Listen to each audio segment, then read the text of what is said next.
I would like to do, but based on the current structure of academic affairs, these are things that have to be done to facilitate us being more efficient and more effective and actually preparing for our future students. And some of our structural issues have to do with equity, or should I say inequity. As you probably know, as staff, there are some staff in some divisions, there are not staff in other divisions. There are different levels of staff across divisions, and there is inequity where that is concerned, and that really, as an institution, we cannot continue in that practice. So one of the elements of academic affairs reorganization is actually to eliminate some of the inequity that now exists between the divisions and bring back some equity such that we also need some role clarity, because I find that you have office managers that don't do what other office managers do in other divisions. You have assistants to the deans in some areas and no assistant to the deans in others. I have lead faculty, I have program chairs, and they vary by division. And there is really no paper trail for a lot of this to tell me why we did what we did. But it has been going on, as you probably know, since 2012. When the first reorg was announced. For those of you that are new, you probably don't know, but this is not a new conversation for the campus, but it is the last conversation we're going to have about reorg. So we're going to do this thing, and we're going to make it such that if the organization continues to grow, we will just be able to add people or move people slightly and not do a major reorganization, because again, this is not something, a position that a person in my position want to be in, where you just have to do a reorg.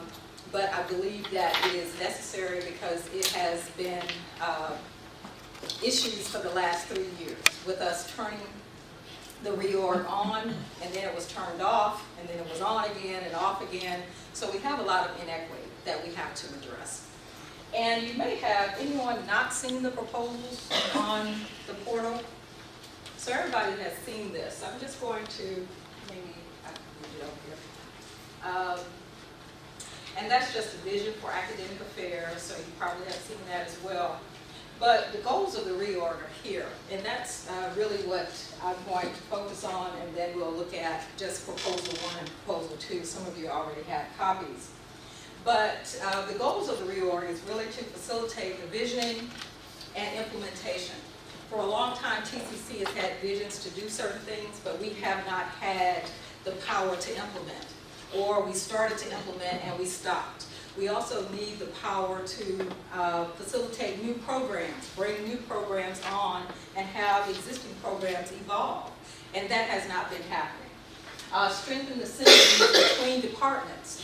One of the things that's very telling when you're on the campus is that you got, and this might not be, it might be north and south, but for lack of compass with me, let's just say east and west. East doesn't talk to west, and west doesn't talk to east. And these are things that have to be interconnected for us to be effective in how we serve students. I even find that our students, how we service our students, it varies by division. Some of you have forms for things that you do, others don't have that form, so they do whatever they have to do to serve that student, and we are creating inequities across the divisions. And continuous improvement. Our programs need to continually improve. They need to continually evolve. Also, as I talked about, equity and consistency across divisions is very important. Efficiency and effectiveness of academic divisions. So the deans and I are currently looking over procedures, policies, and that kind of thing, just to ensure that we are operating the same way and that we're treating staff the same way, but that we're also treating students the same way when they enter our doors, because that has not been consistent. Provide support, future growth for new directions, facilitate faculty and student accessibility, student and service, and leverage the strength of every member of our team. One of the things I want the reorg to do is to empower certain groups of our classified staff. One of the things that we have to recognize, and I'm sure you already do, is that when you talk to other classified staff, they got a great idea over there. But it doesn't happen unless you talk to them. So I think we need small councils of people that do similar jobs so that you can share great ideas and that those ideas can then be implemented to impact our students as well as our faculty and everyone that we serve within our divisions. So that's one of the things in leveraging strengths that I want the new structure to be able to do. And also, one of the added benefits of the current structure, of the proposed structures, is that it will facilitate succession planning. As you probably know, in Florida there is a lot of dropping going on. So there are people dropping left and right. When I came in, and I had no idea what that meant. People are dropping. I don't know if we were driving them to the curb and just dropping them off. But they're retiring. And we have a significant number of faculty and staff that are retiring. So what we need is a structure that actually will facilitate people getting leadership experiences such that when other people are moving on, that they're able to move into those positions and actually keep our service to our students and to each other at a high level. So that's an added benefit. So I'm just going to go to the first one. Moved it away from you. Okay. So this is proposal 1 that you have seen. The essential elements of the academic divisions will include the creation of academic deans. The academic deans are necessary because, as you can see, we are combining many of the areas that have now been separated, such as math and science, which would facilitate math and science being huge. So in order to handle that level of faculty, as well as staff needs, an assistant dean would be created. So this is a higher level administrator. But the succession is also in the fact that this associate dean would also, at least temporarily, be able to fill in for the dean should that dean be out, should that dean retire. So that division will be able to carry on its work without us saying, okay, well, who's going to be interim? How do we find somebody? What we're going to do about A, B, and C? And these things will be able to continually move forward. We also have here, as you might see, this is the only program, Transitional Studies in College Success, that does not have an associate dean, because essentially it ended up in my equation being too small.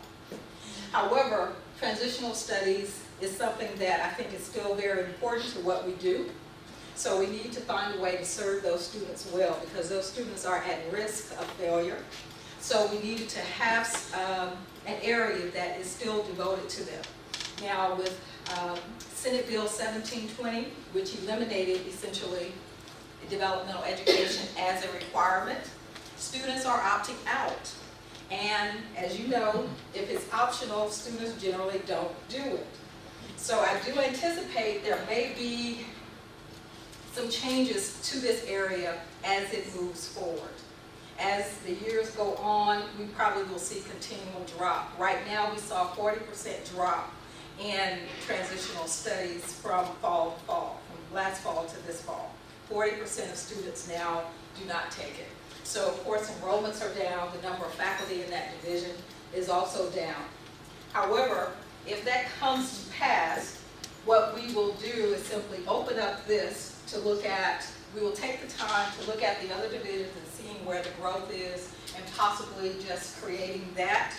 But transitional studies will then move into math, developmental math will move here, and for communications it would move here. And that would include ESOL as well. So developmental reading and writing, if it becomes just too small to sustain as a division, we will move those things into these other divisions to facilitate some continuity there. Does that make sense? Okay. And last but not least,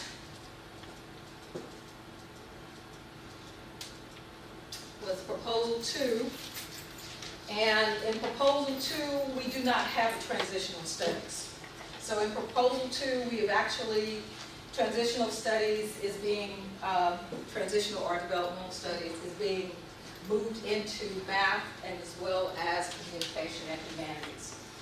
Both of these areas, both of these proposals actually does not create a lot of change for existing divisions, which is something that the deans as well as the faculty group did seem to want a lot of change.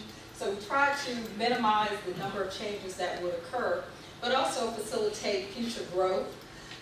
For example, for math and science, I added their emerging technologies so we could try on biomedical science if necessary. That we would also facilitate STEM disciplines, engineering, and those types of things within that division. So those are the types of things that would go there.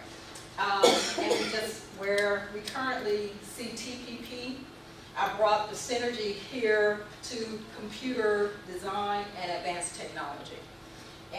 But these areas will not have an associate dean because they are smaller, but they are more complicated than an associate's degree program, because they have advisory boards, they're dealing with the community, they're dealing with job placement, and a lot of metrics that associate degree programs do not have. So they do need that level of support. So a program director would be hired for both of these, which has primarily all of the technical areas. Nutrition is not a program, but a course, or a couple of courses actually, would be moved into science because that's where it better exists. For healthcare, I still believe that we need to move health informatics into healthcare at the Gasbini Center. So some of those programs that now exist in TPP would probably be moved out, leaving us business education and legal studies. Any questions about that? And that just goes through each one. But my timeline is basically we have through Friday for proposals, for input on either of those proposals. And generally, in my experience, it's usually a variation of proposal 1 and 2 is usually what we end up doing. It's usually not straight proposal 1 because everybody loves it, because everybody's not going to love proposal 1. Everybody's not going to love proposal 2. So we usually have some variation. So once I get all those comments by Friday, what we'll be doing is I'll review the comments and then I'll share them with faculty, deans, classified staff, and then I will make the final recommendation to the president. However, I do anticipate that everyone will know what the new structure will be by late January. Because we do need to make plans, we may need to hire people as well. So all of that will occur in January so that we will know and start to plan for the new division. So as faculty are preparing for summer, a lot of this work will be done over the summer such that when they come back, the new structure will be in place. Okay, so questions? Yes, ma'am. My biggest concern with all of this, which I knew was coming because I knew the 3 deans were leaving and at some point it's going to happen again, is that when we have no money and we have low enrollment and there's so many offices on campus that need people to be the frontline servers of students, it's really difficult to see how we can afford to hire 8 or 9, depending on the plan, at high level, along with benefits. There are positions I am not hiring for that I have not allowed the deans to hire for. That's going to be a part of the plan to pay for it. Okay. We also have positions that will probably be moved, and that will help to decrease our costs as well. Because generally, and again, those plans are still being worked on. However, when I present it to the president, it will be his call as far as how we will move forward with that. But I have held a lot of positions that will give us the financial means in order to make the changes we need to make. Okay. Thanks for sharing that. No, I just got a question. If any positions will be eliminated, is it going by seniority first, or is it just going by any positions will be eliminated as far as? I have not gotten that far in the plan. What the president wanted to see was what the structure of divisions would look like. And I am currently working on the other part of the plan, which, as you know, would be staffing. So as part of the staffing would be looking at each division, how many students do they see, what enrollments are being seen there to determine. Right now we have about 2 staff assistants in each division, maybe. Some might still have 1, but some may need actually 3. So we're looking at that to determine exactly what structure we need in addition to the associate dean that we're creating. All right. Yes, ma'am. My question is really about the proposals. We were asked to give some recommendations about the proposals. It's so hard for us to give recommendations if we don't know what the staffing may look like for these proposals, because we just see it at the very high level that's been laid out for us, and we have no idea. Do we have jobs? What would our offices look like from the perspective of running the offices, not at the dean's level, but from actually running the offices. What do you suggest as far as this goes? Because I think a lot of us would love to give you some feedback, but it's so challenging for us to do that at this point. Well, and you might imagine that now we're going from 8 divisions to 6. So there's going to be a shift for some employees.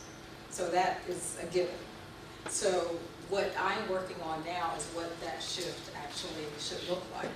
One of the things that TCC has always done is taking care of its employees. So as I do this, that is my goal, to take care of the employees we have and to put them in positions that suit their abilities. Because some might be more apt for the science division, some might be more apt for the humanities division, and that sort of thing. So we'll be looking at all of those things, and I'll probably be meeting with Amy and Jennifer to talk about some of those specifics once we get there. But my charge was to create the divisions first and then work my way down as far as what the staffing looks like, because that's going to take more of my mathematical abilities as I look at the number of adjuncts, number of students, sections, all of that has to go into this equation, and then we'll determine what level staff is necessary. So when we're giving our feedback, would you like us to make suggestions as far as that goes? You can make feedback as much as you would like, because it all has to, I have to consider it all at any rate. So if you have comments about staffing of the division, if you're already working for communication and humanities and you know it's huge and you need another staff person because communication and humanities still exist here, that's what you might say, that we need additional staff to do these kind of things in this division. Or if you work for TPP currently, you might say we need a staff member to do these kind of things so that we can look at it. It may even be a position I need to create that I haven't thought about creating. Because even the associate dean, there is no job description for that. I'm having to write that for HR and let them do the analysis on it that they would do and give me back what the cost analysis would be. Well, for example, right now, don't we have, at least I write him as associate dean in the math department. Right, so there are other associate dean. That is not the associate dean. That it would match that. Okay, so it's a different. Okay. The associate deans now, as you probably know, are just like deans. But these associate deans report to deans. I got you. So that role clarity is going to be very, very important, that we know what the associate deans do, and that's not going to vary from division to division. This is what they do. Yes. Who is faculty going to report to? Deans. Deans, right? Yes. They were very adamant about that. So they will report to deans. I did have 4 directors reporting to an associate vice president. And will you keep program chairs? I won't need as many. I won't need as many with associate deans. But again, that's a part of that mathematical calculation too, because right now, quite frankly, sometimes it just doesn't seem that we have a consistent practice as far as how we assign program chairs. So I'd like to divide it by, if you're a small chair, this is what you get. If you're a medium chair, this is what you get. And if you're large, this is what you get. Because some of them are large, but they're getting as much release time as someone who is small, who has half of the number of adjuncts or enrollments and that kind of thing. So I want to bring some equity where that is concerned. So that's all a part of the plan.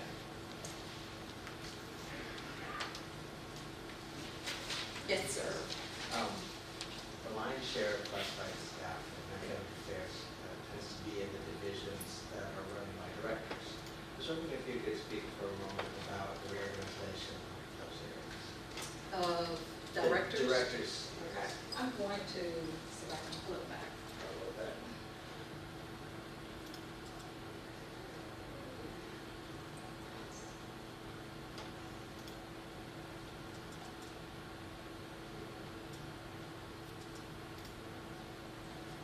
Okay, so for directors, and this is still a work in progress in itself, but what I find is important in academic affairs in my office is to really have someone that is dedicated to academic success. So with the directors reporting to an associate vice president, these what I consider primarily support areas. Of course, TCC Online is instructional as well. But I want to bring some role clarity to these areas and more attention to them. Currently, I have about 16 direct reports, and that becomes very cumbersome when you're trying to give each area needing something different and give them attention. So I am hoping that this area will bring that attention to these areas and facilitate their growth, their continuous growth. But also here, in this one, is that Associate Dean of Academic Support. So in my office, we will be dedicated to academic success across the campus, not just to one area, but academic success for all of our students and promoting strategies that promote student success inside and outside the classroom. So these things, and there's still some discussion. Learning Commons may report to the Associate Vice President, and this Associate Dean may report to me. I'm still working that part out, but this part is just very important, that we have someone dedicated to academic success.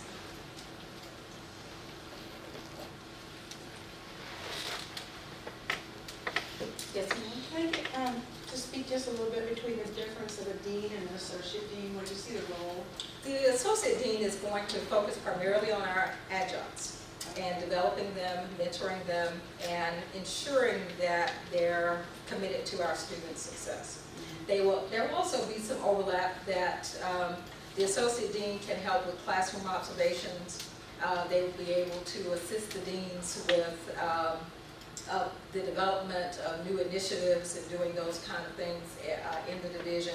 But they could also, if the dean, it could be the dean designee to handle some of the vast paperwork that we get, that the Associate Dean could also sign off on, those kind of things to alleviate some of that. Do you see that replacing the ATD positions that we have now?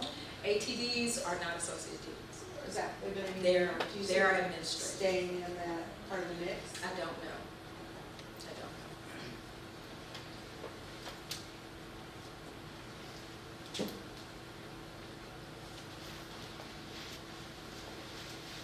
Other questions? Whichever proposal ends up in order to compromise, what do you feel for our classified staff will be the most challenging aspect of it, as far as, because right now there's a lot of things we don't know and nobody knows until y'all do all the calculations. So what do you foresee for us being the challenging? The challenge is that you'll probably, in at least 3 of the divisions, have new deans. I'm also allowing the deans, if they want to stay or move to another division, they can let me know that, but they can also exit being a dean if they don't want to continue to do it. So the door is open at this point. I am hoping they will all stay, but some of them will shift. So you may have a new supervisor. I think that will be the thing, but I don't think that would be a challenge. It's just really just getting to know your new supervisor. And all those things are going to be transparent as we start to make those decisions along the way. So it won't be new to you. You walk in one morning and somebody new is sitting at the desk. So you'll know beforehand, and we'll start, especially after I start looking at the comments and those kind of things, that we'll be able to start making some definitive plans for that. So if the ATD positions are eliminated, will they be moved elsewhere, or will they? I'm sure. Yes. And the ATD position was a position that I had to really wrap my hands around, because we have an office manager and then you had an ATD. And in some of the divisions, I didn't see the differentiating factor between the two. And then when I walked to another division, they didn't have one at all. So it's those type of things, and quite frankly, some of the ATDs, when I looked at their resumes, could be associate deans and apply for associate deans, because they are master's level folks. So they could certainly do that. So there are opportunities there for them, because the associate dean will definitely pay more. But if people have the skill for that, I'd like for them to actually look at that. For the associate dean positions, I'm going to be, we're going to do internal searches first, and then we will open that up probably nationwide if we don't find them. Thank you.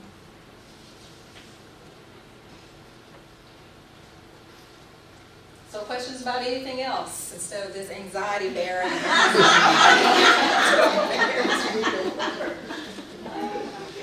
Anything else you want to know about? Yes. Just to clarify. You just have lots of questions. Sorry. I have to sit over I'm there. sorry. No, you're fine. I'm just kidding. Go ahead. Lisa always have all. That's right. So just to clarify, in January, we'll know, and then implementation date will be. Yeah, it will be a process, Okay. because I'm going to meet with the different groups as I get that information, and then I'm going to tweak the reorgs, discuss it with various people as to why it kind of migrated this way, and then we'll start working on phase 2, which is the staffing plan for each one. Okay. Yeah. And as you find that individuals are going to be impacted, Yes. individual staff members, will you be meeting with those I staff will. members? Okay. I will. I will stay as transparent as we have been throughout this process. So it won't be anything where it's going to be new to you and all of a sudden, that because that's really just not cool, because you're impacting people's lives. And I understand the impact of that. So we'll do this fairly, and we'll do it the right way. I don't know if I'm not going to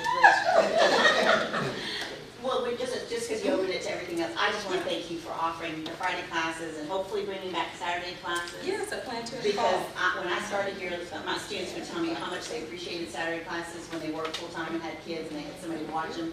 So I'm glad to see that come back for the students' sake. Mhm. That's really good. And I hope we'll get more online classes, especially gen ed and Working on hybrid that. Did you see classes. TCC online? I got a new look. I saw that. Yeah, we're looking for growth. Kim can talk about that a little bit, but yeah, we're poised for online growth. Because that is an area that was really concerning to me, because online at every campus, even when they had decreased enrollments, online continued to grow. But some of that we shot our own selves in the foot regarding online courses. So we're trying to get that back on track now to give students options. And it was interesting because I was with a group of students, about 25 students, and only 2 were from Tallahassee, which also facilitates the fact that we need to be online, because there may be other students too that can't get here, but would like to be a part of our community. Absolutely. Yeah. Thank you. And I think, I just want to say, I appreciate you doing that as well. And we're becoming a more global society, and We are. online will definitely help us in the end. Yeah, the world is definitely flat. So, yeah. What is your assessment of our current OPS staffing and what changes have you been doing? I don't like it. I think you're supposed to be OPS for a certain amount of time. We got OPS people been here for 3 years. How come they don't have a full-time job? So, I just don't like it. I think it needs to be revamped.